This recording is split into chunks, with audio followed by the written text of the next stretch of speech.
already reached 500 billion United States dollars. This number continues to grow day by day. As of today, the total volume of frozen sovereign Russian assets amounts to approximately 300 billion euro, including some 200 billion euro in the European Union. The Russian assets fail to compensate the whole quantum of losses of Ukraine, but they will be a significant contribution to the cause of saving and rebuilding Ukraine. Since then, many declarations have been made and a few important steps have been taken. On the 24th of April, the United States President Joe Biden signed the Rebuilding Economic Prosperity and Opportunity for Ukrainians Act, REPO Act, adopted by the United States Congress. It allows the United States to transfer Russia assets to Ukraine. The European Council at the level of the ambassadors has in principle agreed to seize windfall profits from Russian assets to finance arms supplies to Kyiv. The interest is worth up to 3 billion euro per year. However, on Tuesday, the EU finance ministers did not manage to say their final yes. They simply took note of the progress. There has been progress, let's admit it, but it seems quite moderate, doesn't it? The Kyiv Security Forum will be discussing this issue and other strategic topics today, and I'm pleased to introduce our distinguished speakers.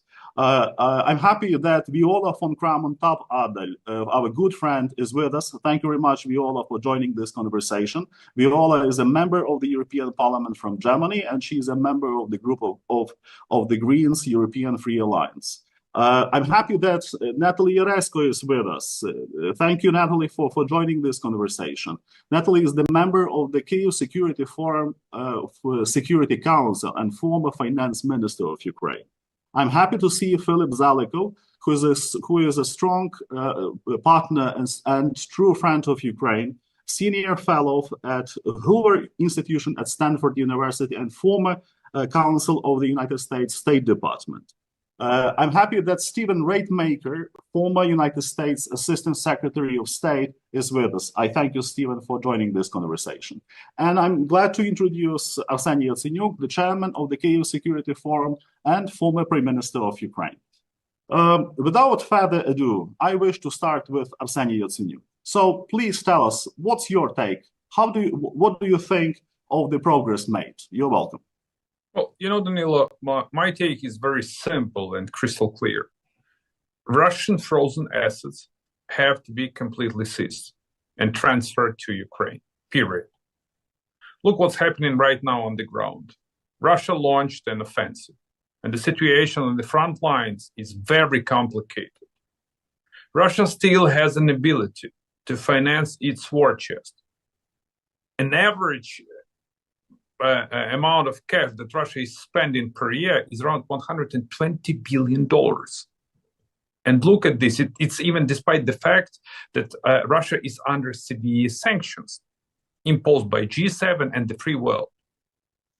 So my take is that the situation is really complicated, and it all depends on both political will and the way whether we still believe that the rules-based order is viable and doable and will exist in the forthcoming future. Look what Putin did with his first trip to China after reappointment. He just issued a joint statement with the Chinese president, or the boss of China, President Xi, where they severely condemned even an attempt to seize the Russian assets. So, in my humble opinion, this is a clear-cut rebuke to the free world, to the United States, and to the European Union, and it's an attempt actually to stop the G7 member states from seizing the Russian assets. So from the legal standpoint, we have a perfect student of the legality of the way how to seize the Russian asset. This is Secretary Zelikow, and I won't jump on his wagon. But from the financial standpoint, and I would say from the standpoint of justice, it is clear that Russia is to be brought to justice, and Russia is to be prosecuted in criminal case, and Russia is to pay compensations, financial compensations. So to wrap it up, there is a legal basis to seize these Russian assets, as Russia committed an act of aggression. And it is to overlap and to correlate with the legal prosecution of the Russian Federation. And all these threats or fears that in case if the G7 or the free world legitimately decides to seize the Russian assets, this could dethrone the dollar or this could dethrone the euro, it doesn't deserve any attention. I know what could dethrone the dollar and the euro: the collapse of the democracy in Ukraine and the collapse of the Ukrainian state, and the collapse of the leadership positions of the United States and of the European Union. So my take is that the quicker the better. The G7 is to decide how and in what way to seize already frozen Russian assets. Because Ukraine has to win, and this war is for the long haul. This is the war of attrition. And Putin showed no intention to any kind of strange negotiations that some folks are talking. His only intention is to take over Ukraine and to undermine the global order and the free world, including euro and dollar. So we have to win, not Putin. Well said, Mr. Prime Minister. I thank you very much for this strong message, I believe. I hope that our partners from abroad will listen to the substance of this message, to this demand which comes from Ukraine that this issue should be settled.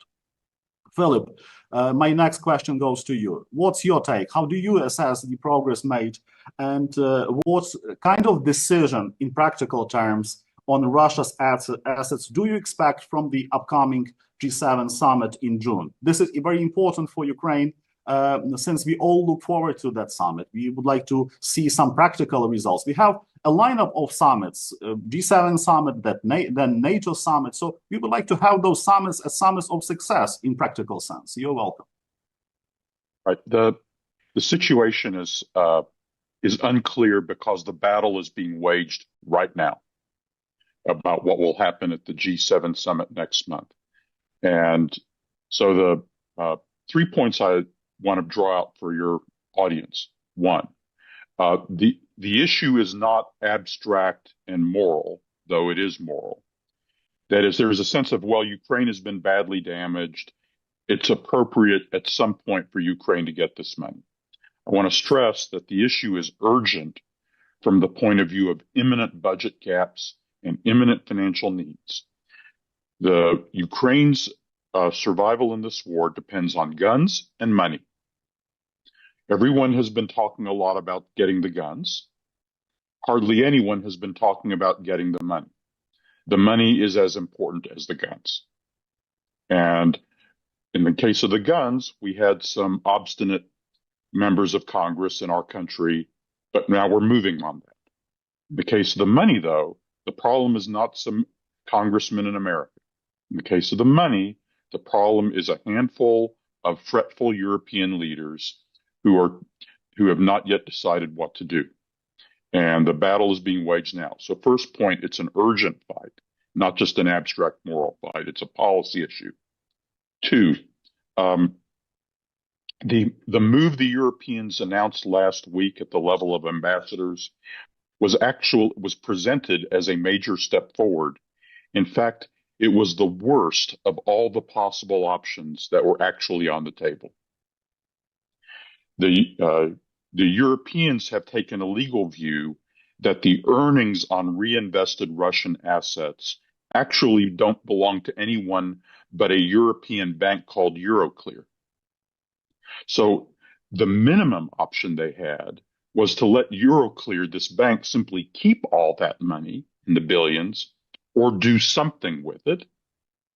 Since they didn't have an option of just saying Euroclear should keep the money.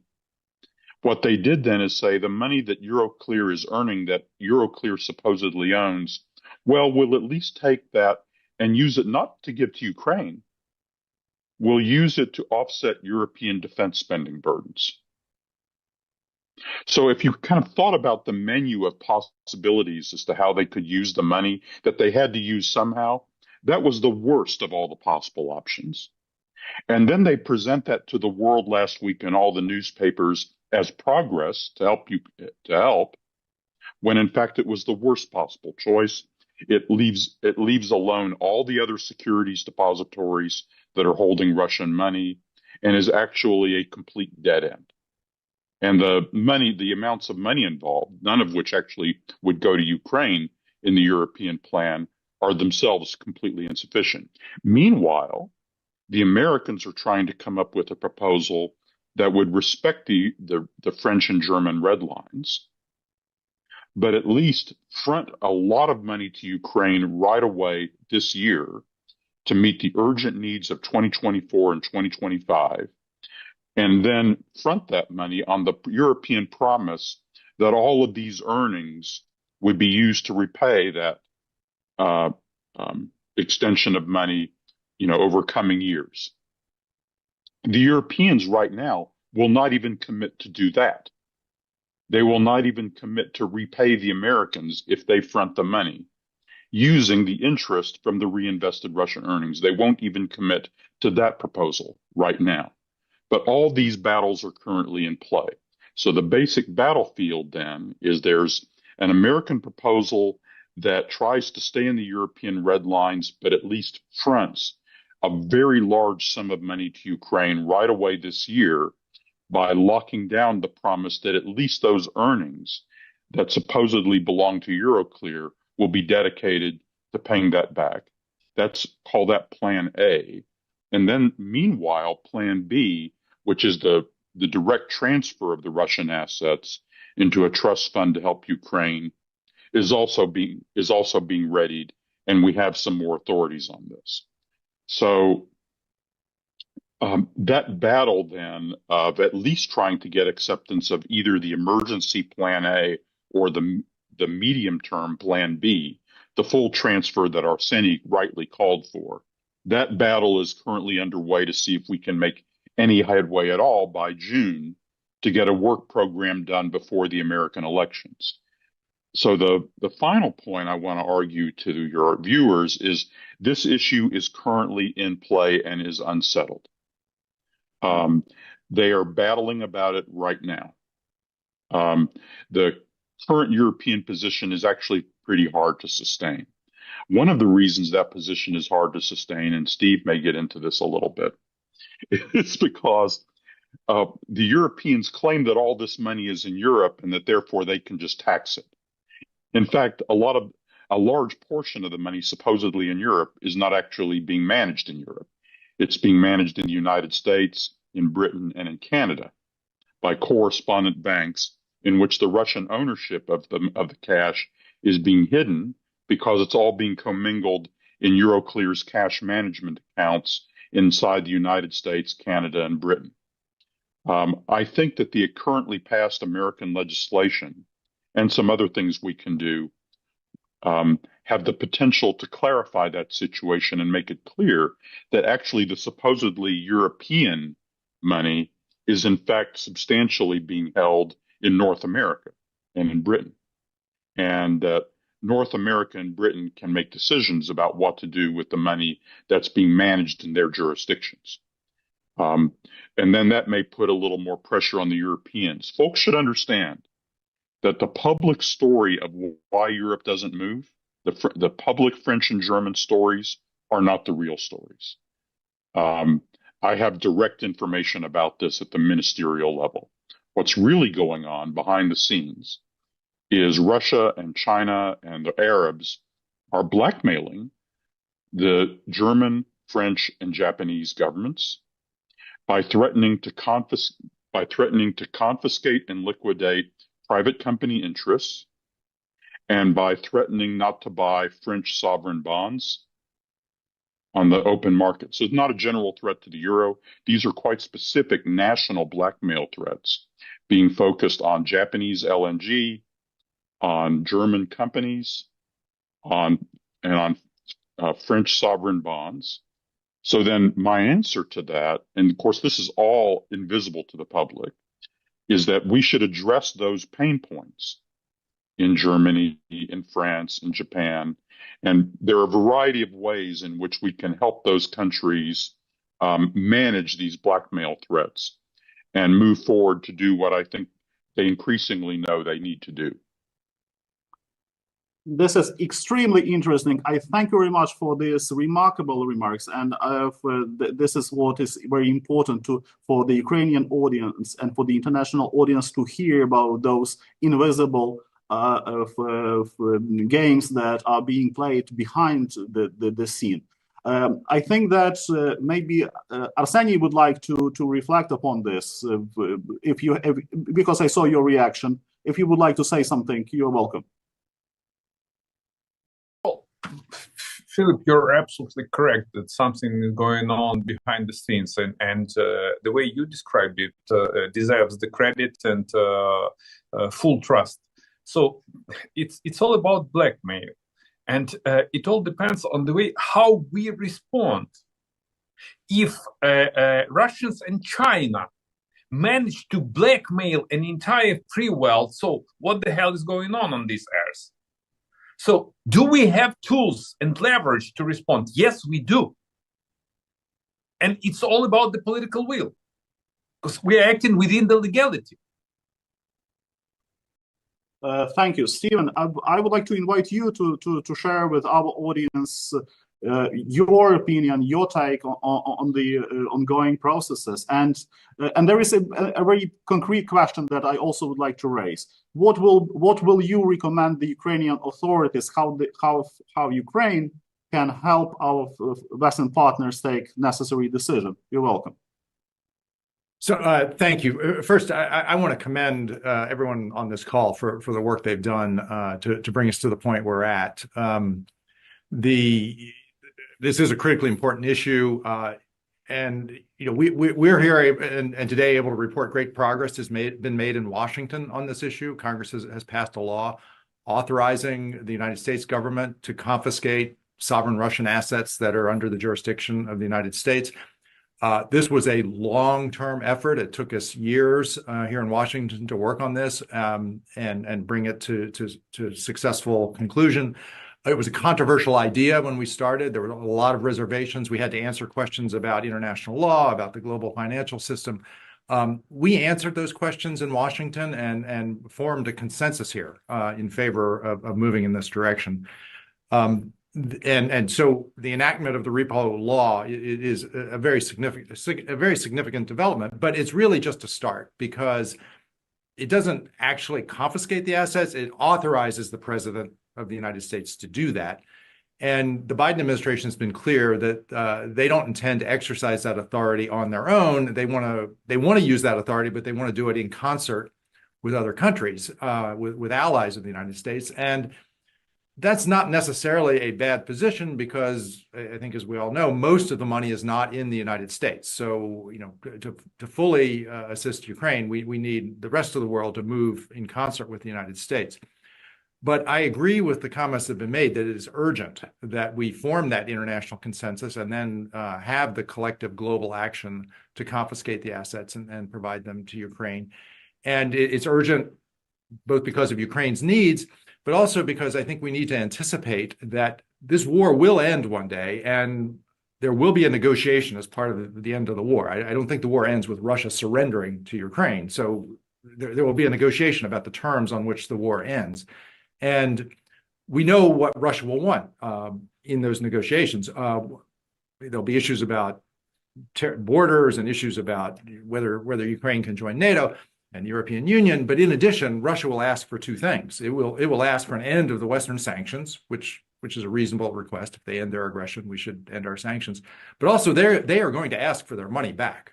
They've not forgotten that they have $300 billion in accounts all over the world. They will want that money back, and they will try to condition peace on return of that money.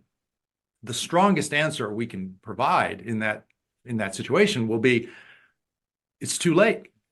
The money's gone. If the money is still sitting there as it is today, it may be very hard to resist pressure from Russia to simply return the money.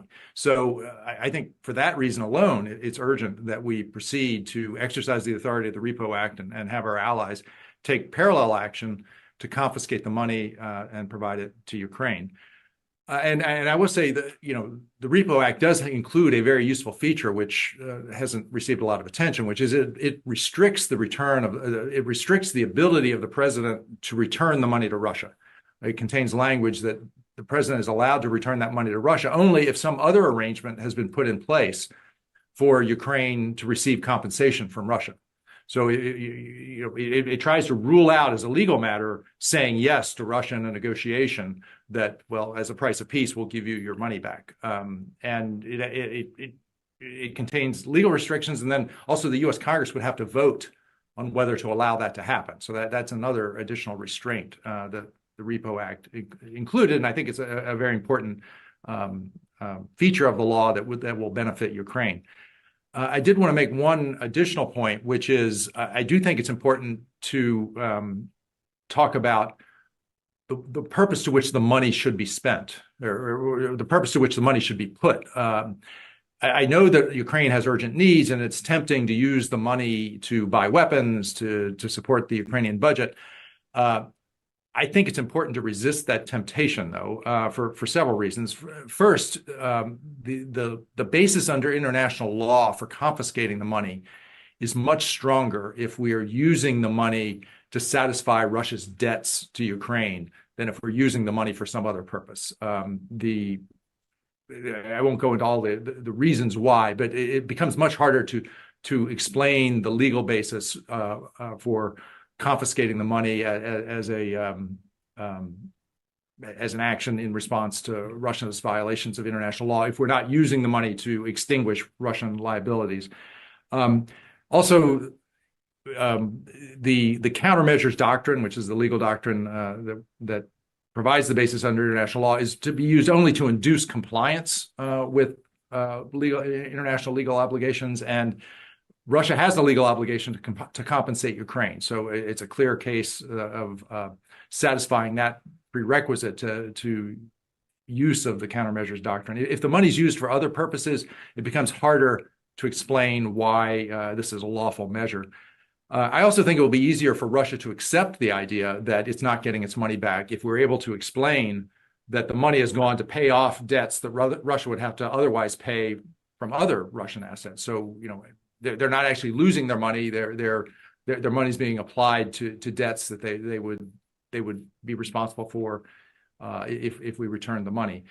And then finally, I think we need to have a candid recognition of the fact that if $300 billion is a lot of money, if the notion emerges that we're just going to use that money to support Ukraine, I fear that will become an excuse in the minds of many government officials to step back in their willingness to provide support to Ukraine. I think in a way we're fortunate that there was only about $5 billion in Russian money in the United States, not 200 billion, as in the case of the European Union, because if there had been 200 billion in Russian assets in bank accounts in the United States, I really worry that just a few weeks ago, instead of appropriating $61 billion to assist Ukraine, members of Congress would have said, we don't have to appropriate any money at all. We'll just take 61 billion out of the 200 billion of Russian money, and we'll give that to Ukraine. We'll use Russia's money. We don't have to do anything. And I think it's important that we not allow this asset, the Russian assets that have been immobilized around the world, to become a substitute for providing the kind of support that the United States and our allies have been providing up until now. We need to continue providing that support, and then provide the money as compensation to victims in Ukraine, to the government and the people of Ukraine who've been victimized by Russia's aggression, and make that money available to them as compensation for the injuries they've sustained. Stephen, thank you very much for your response. And I would like to thank you and to thank Philip for all your efforts that are aimed at settling this important issue, which is of vital nature and vital importance for Ukraine. Ukraine definitely needs the resources. And the latest uncertainty which happened in the United States Congress in this sense caused a lot of troubles and difficulties that we experience on the front. And for this reason, Ukraine certainly needs to have the issue of the resources settled, since this is war which is in which Ukraine should prevail together with all our Western allies and partners.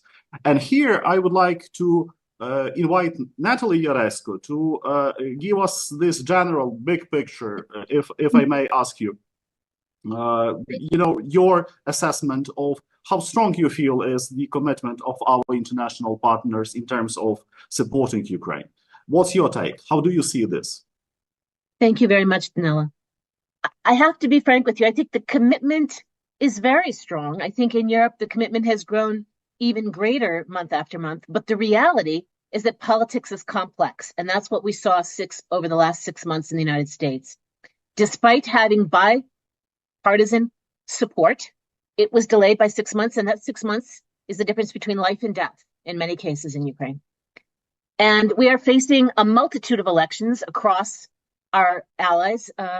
And it is not possible to know in advance who's going to win and the position of those who are going to win. We can all build scenarios, but we see the challenges with the EU rule of unanimity. We see the challenges of, even with bipartisan support in the United States, the delays.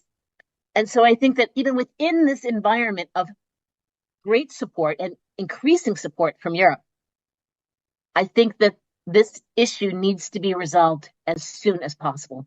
I agree with Philip. I respect Stephen's perspective on legally the best way to do this would be to use it for the needs of recovery, rebuilding, justice, damages caused by Russia. But I will say that I think there needs to be some flexibility, because I don't have 100%, I'm not 100% convinced that the next supplemental that will be passed in the United States will have financial support for the budget of Ukraine. I'm the former finance minister, and I worry a lot about the budget of Ukraine. And I'm not sure the Europeans will be able to take up the slack, the missing piece, the 8, 9, 10, 11, 12 billion that was previously committed year after year by the United States. And I think something that we just all need to keep in mind is that that budget deficit, that social budget that we call it, pays the salaries of civil servants. It ensures that the institutions in Ukraine are functioning. And that is the difference between fragile conflict states, Afghanistan, Sudan, and a conflict state. Ukraine is not fragile. Ukraine has functioning institutions, but that's only possible if you fund the social budget and you fund the civil service, you fund teachers, you fund doctors, you fund the salaries of emergency workers. And so from the perspective of what's needed today, and we know it's air defense, air defense, air defense, and then weapons, weapons, weapons, I have to be frank with you that the budget is increasingly important. It's important for maintaining the state functionality. It's important to deliver the services that keep people home in Ukraine. It's important to convince others to come home to Ukraine without those institutions being fully funded on a timely basis, with some confidence of the funding happening. I don't know how you proceed. So I do understand Stephen's perspective that that's perhaps not the best legal option, but I have to say that flexibility is something I think is necessary, because we can't count on future leaders that we don't know who they will be and what their political situations will be to fund the needs of Ukraine on a timely basis. And so the military is a separate issue, and recovery needs funding now. If we think about what's happened since March, just the bombing since March 9th, the destruction of the energy system, 95% of our thermal power plants have been destroyed or damaged.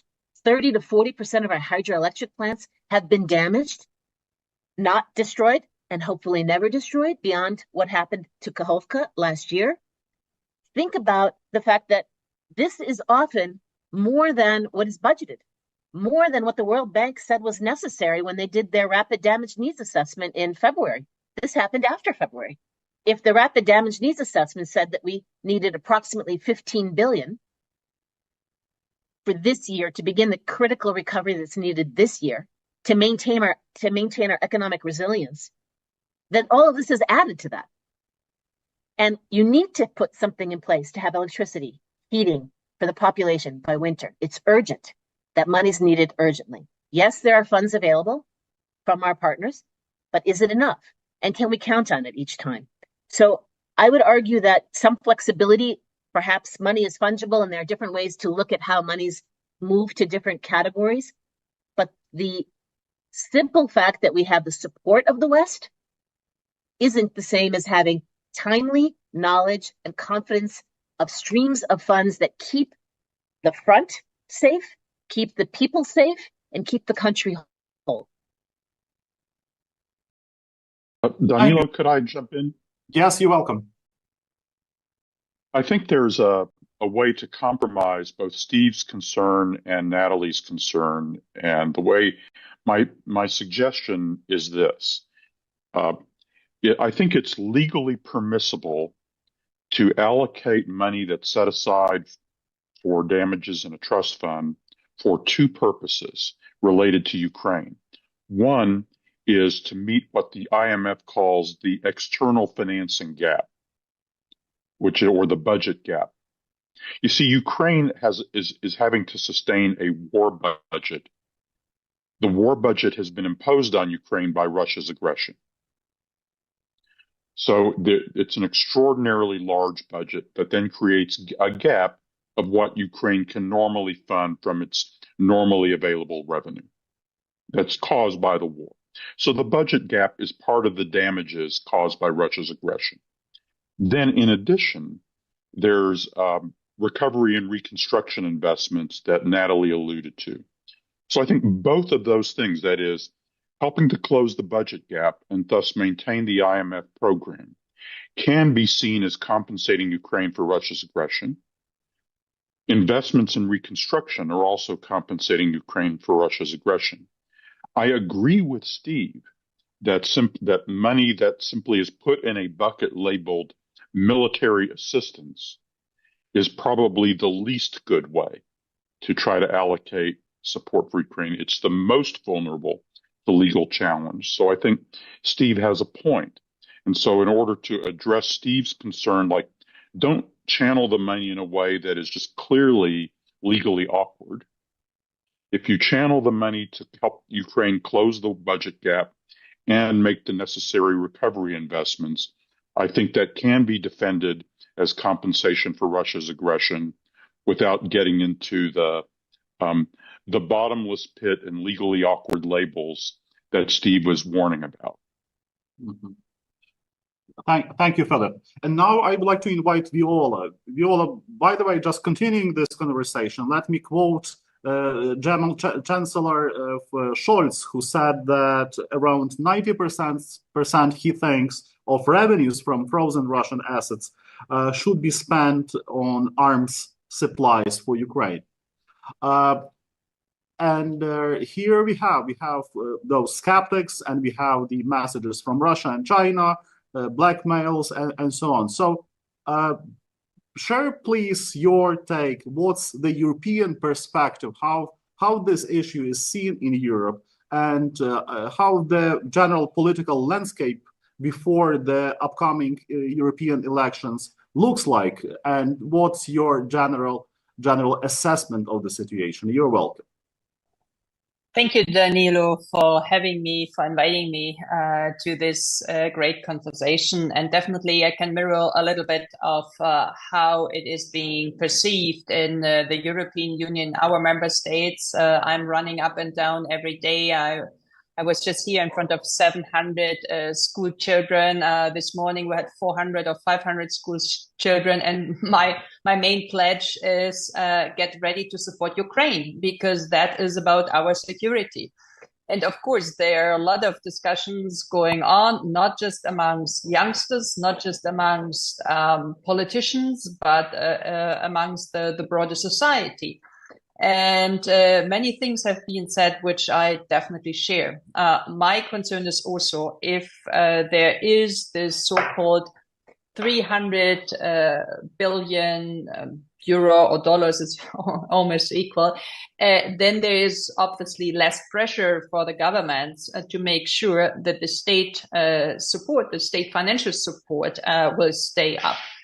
So yes, we have agreed last year, and we have voted on this year, of the 50 billion Ukraine facility, but that is definitely not enough. Yes, we can say, okay, as Madame Ursula von der Leyen last year had said during the London Reconstruction Conference, this 200 something billion is for the reconstruction.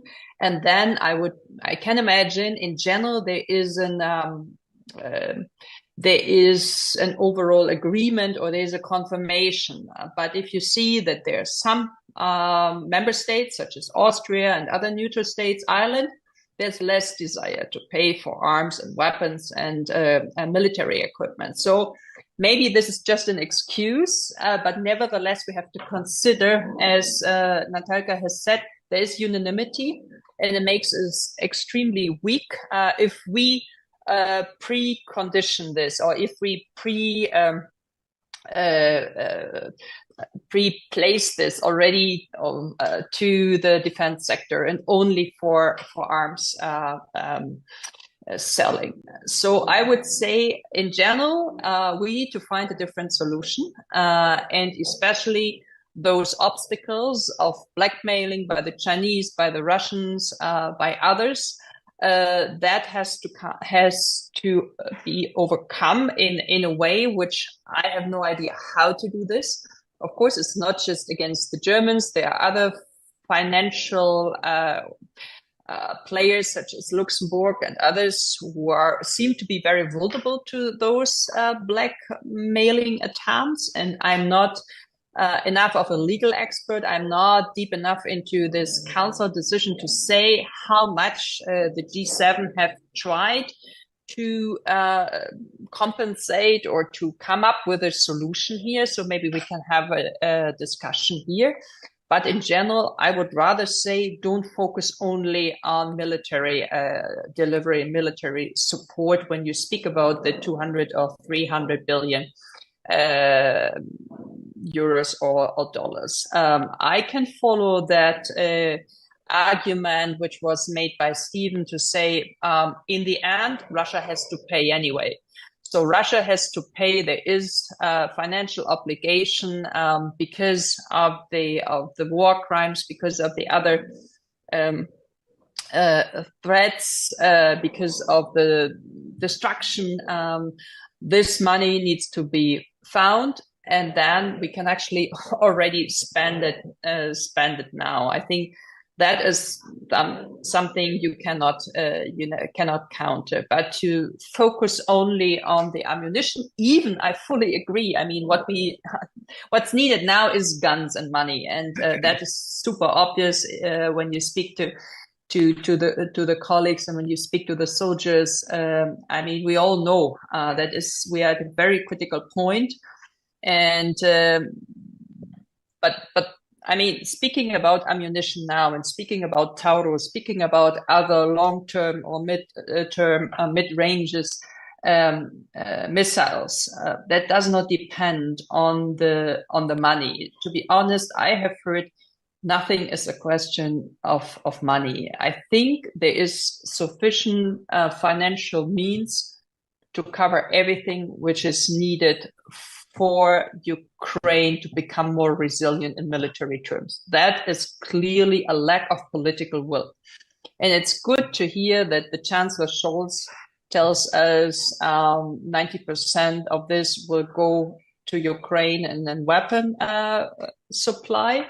But in the end, we need it quick, we need it swift, we need it immediately, and we have to fill up our storages here. And definitely, I see a big lack of announcing and proposing and implementing and realizing. So when you speak to military people in Germany, when you speak to the Bundeswehr, the army, they are not super happy with the pledges and the promises which are given then to Ukraine, because we definitely lack a lot of material in Germany, and we have not managed to fill up our storages or our storages here. So to come back, I think if we can find opportunities to compensate the blackmailing, which was mentioned towards the French, the Germans, the Japanese, I guess it would be super helpful if the G7 put this as a priority for the next summit.